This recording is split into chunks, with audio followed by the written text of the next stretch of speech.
So recently we've had some major developments on the Russia-Ukraine front. We've had these ruptures of the Nord Stream 1 and 2 pipelines, and also further insinuations, not just from Vladimir Putin, but from other Russian officials, that they could be turning to using nuclear weapons. Yeah, we're hearing a lot of alarming reports about what's going on. However, it's hard to confirm and verify a lot of what's going on in that battleground in Eastern Europe. And that's not just a function of what's happening with the Ukrainian and Russian propaganda machines. Unfortunately, it's also a function of our own media and what's become not just a partisan, but a polemical media as well. Let's look at some details. I'm Brendon Fallon. And I'm Lee Smith. And we're over the target. This is far from the first time that we've had nuclear insinuations from Russia, particularly from Vladimir Putin. But I guess the new context that this is occurring in, with Russia recently suffering these losses in Ukraine, may suggest they'd be willing to take more drastic measures than they have so far. And then we have this rupturing of the Nord Stream 1 and 2 pipelines, the second one taking place 17 hours after the first. Many commentators, many media find these circumstances very suspicious. We have media on the left blaming Vladimir Putin, blaming the Russians, and media on the right pointing the finger at the Biden administration. What do you think is going on here, Lee? Well, I think someone knows for sure what happened. I would imagine this has gotten the attention of intelligence services all around the world, but it's very hard to figure out what's happened, right? I mean, they're at war, so we're not necessarily going to get the truth coming out of the Russian media or the Ukrainian media. And since the Western media is supporting most Western governments, and Western governments have a lot at stake, apparently, in the conflict in Ukraine, we're not going to get a lot of insight or accurate information right now. That's certainly been the case the last couple weeks. The question is, would the Biden administration do something like this? It certainly has its reasons, I guess, that have been pointed out by the Russian side, such as benefiting economically from being able to provide to fill the gap that's been created in Europe's energy needs, but doesn't really have sufficient motive to have taken this kind of action. Yes, I understand. That's one of the theories that people have come up with, that it's intended to redirect European energy needs away from Russia and to the United States. And of course, Donald Trump famously advised the Germans to not rely so heavily exclusively on Russian energy. However, I think that's unlikely, because it's important to keep in mind that this would constitute a major escalation if the United States were to sabotage Russian pipelines. I know that the situation that you're talking about there, Lee, where Donald Trump was advising Europe not to be too reliant on Russian energy, and I think the German reaction to that was laughter at the time. I wonder what they're thinking now in hindsight. Maybe we can take a look at that clip for a second. Blasting Germany over a natural gas pipeline deal with Russia. It's very sad when Germany makes a massive oil and gas deal with Russia, where you're supposed to be guarding against Russia, and Germany goes out and pays billions and billions of dollars a year to Russia. NATO Secretary General Jens Stoltenberg tried to keep the peace. We are stronger together than apart. But how can you be together when a country is getting its energy from the person you want protection against, or from the group that you want protection? Because we understand that when we stand together, also when dealing with Russia, we are stronger. It's important to remember what's going on with this pipeline. It's not just a Russian source of income.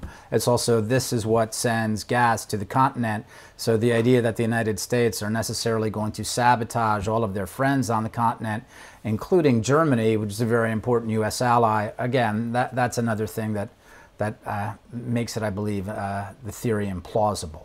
Not impossible, but implausible. What about these statements, Lee, that were made by senior State Department official Victoria Nuland and also Biden in the lead-up to Russia's invasion of Ukraine? A lot of people are pointing to these statements, which seem to suggest that they were quite prepared to take action against Nord Stream 2 going ahead. I'm literally talking about rolling back the pipeline. And you can loosely define that, but I mean taking action that will prevent it from ever becoming operational. I think if President Putin moves on Ukraine, our expectation is that the pipeline will be suspended. I want to be clear with you today. If Russia invades Ukraine, one way or another, Nord Stream 2 will not move forward. If Russia invades, that means tanks or troops crossing the border of Ukraine again. Then there will be no longer a Nord Stream 2. We will bring an end to it. I know people are producing these various clips as evidence that the Biden administration was targeting Nord Stream 2 from the beginning. That's not true. These statements are in response to allegations that the United States, that the Biden administration was very weak on the Russians, that they failed at the time to sanction Nord Stream 2, thereby allowing the Russians to finish Nord Stream 2. So these questions were from press organizations that were suggesting that they had actually been weak on the Russians, not tough on the Russians. So what we're seeing here is bluster from Joe Biden and from senior State Department official Victoria Nuland when they're accused of going easy on the Russians at Nord Stream 2. They're saying, no, by no means. We will stop Nord Stream 2 if we absolutely have to. That's not true. But Lee, the idea that the Biden administration would want to go soft on Russia at this time seems a little bit inconsistent. I mean, it's uncharacteristic, seemingly, of the Democrats to go soft on Russia. If we look at the Russia collusion hoax, there was no reluctance to point the finger at Putin. So it surprises me that they would back away from taking this kind of action at that time. Yeah, interesting point. For the Biden administration, this wasn't really about Russia. It was about Germany, the other end of Nord Stream 2. And that's why they wanted to waive sanctions on Nord Stream 2. This was a very important project for then German Chancellor Angela Merkel. And the Biden administration regarded Merkel as a great ally. Why? Because Merkel was anti-Trump force in the international arena. And they knew how important Nord Stream 2 was to Merkel, because actually, if you look at how Nord Stream 2 is laid out, the terminal in Germany is in the state that Merkel represented when she was a German parliamentarian. So this was a way to reward both patrons and clients, long-standing patrons and clients. And also it was a big strategic play for the Germans as well, because what Nord Stream 2 would have allowed the Germans to do is to charge different tariffs on all this energy leaving Germany. German industries would not have to pay additional tariffs, but other European countries would, and this would have been a tremendous advantage to German industry. So again, it's not just the Russians who have a lot at stake with Nord Stream 2, it's also the Germans. What you say there, Lee, it reminds me of how much money is very likely, or very often, the overriding factor in these political machinations, even in terms of Russia-Ukraine. Because for people who are pointing the finger at Vladimir Putin in this, you have to question, why would he want to forfeit the economic gain that he's getting from exporting all this gas to Europe by severing his own, this pipeline, and also the kind of strategic leverage that he has in terms of power he can exert over Europe by being the one who's providing them with this energy?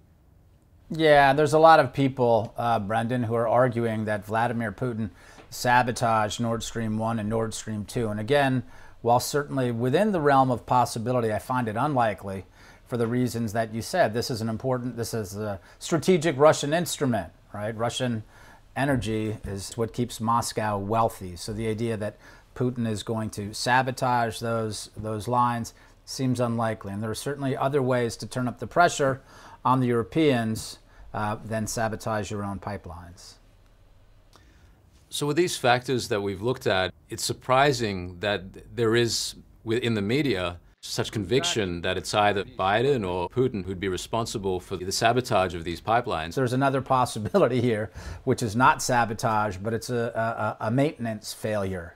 And if we look at the different problems that Moscow has had in the past, related to maintenance, related to mechanical malfunctions, this is certainly another possibility, and we see that possibility has rarely been entertained in the press. It's surprising, but again, if we're looking at what's happened to our press corps, how it's become polemical, maybe not all that surprising.